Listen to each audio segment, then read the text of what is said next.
So what about spring practices in the summer? That is still something that seems like it's possible, but Georgia, the SEC, and everyone else is going to have to thread the needle. Dean Legge from Dog Post, making you a smarter Georgia fan. And yesterday on a teleconference with reporters, I want to read what the Southeastern Conference Commissioner said about spring practices. Greg Sankey says, "We have had no athletic activities through April 15th. That doesn't mean we'll be back to normal or to practice on April 16th.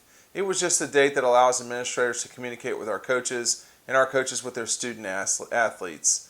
It's resulted in the departures from campus. If you look at the national public's messaging about no gatherings above 50, it certainly is difficult to conduct a football practice under that limitation, and even with small numbers, it is communicated as few as 10, thereby making it impossible into May, has been stated. So I'm not going to be overly optimistic about the return to practice. We haven't fully foreclosed that opportunity, but I think practically that window is pretty narrow." I think the thing that people need to remember here about what Greg Sankey just said, and generally speaking, is we are working under the assumption that college football has to start on Labor Day weekend. It does not. It can start November 1st.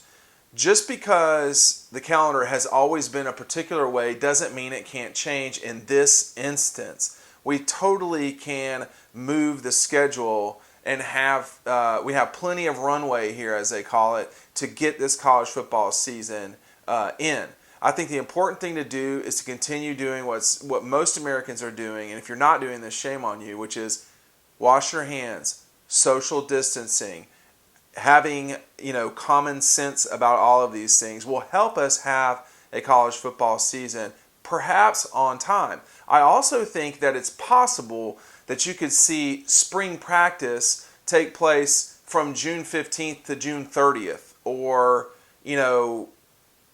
maybe through the week of 4th of July or something like that. Once you get too far into the summer, close on top of August, you're going to have a harder and harder time really separating what was a traditional spring practice, because you still have, in theory, if you have kids there on campus, you're going to be having school. That means the kids got to deal with that too. So programs like Georgia, certainly Auburn, Clemson, Ohio State, programs that have had players at quarterback, their quarterbacks have an understanding of how to play the sport. They're not relying on true freshmen or guys with very little experience.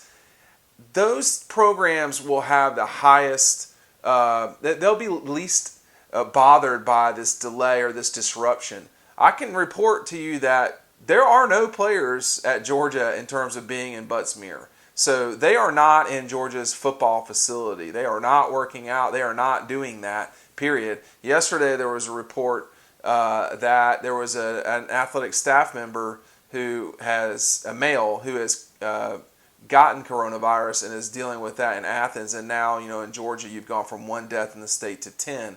It looks like Athens is now going to go shutdown mode here soon. So while this short-term pain is miserable, believe me, I'm dealing with it too, there is a reason for it, and there's light at the end of the tunnel. Again, everybody is, and me included, has become so used to things being a particular day in terms of dates.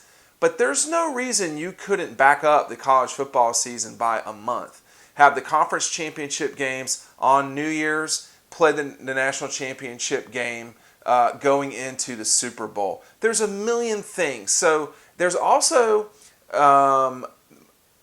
just to be frank, there are millions, hundreds of millions of dollars at stake for both the schools and the media rights holders. So that's Disney, CBS, NBC, all those, and Fox. So all those companies are going to want to have a college football season. They're going to want to have the NFL.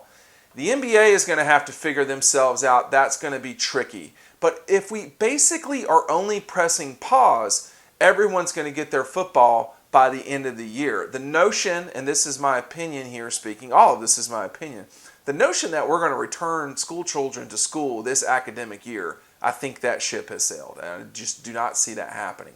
But in the realm of delaying or time shifting when we do the college football season. I think all of that's on the table. The SEC has not yet knocked out anything after April 16th in terms of football and or spring practices for sports like soccer.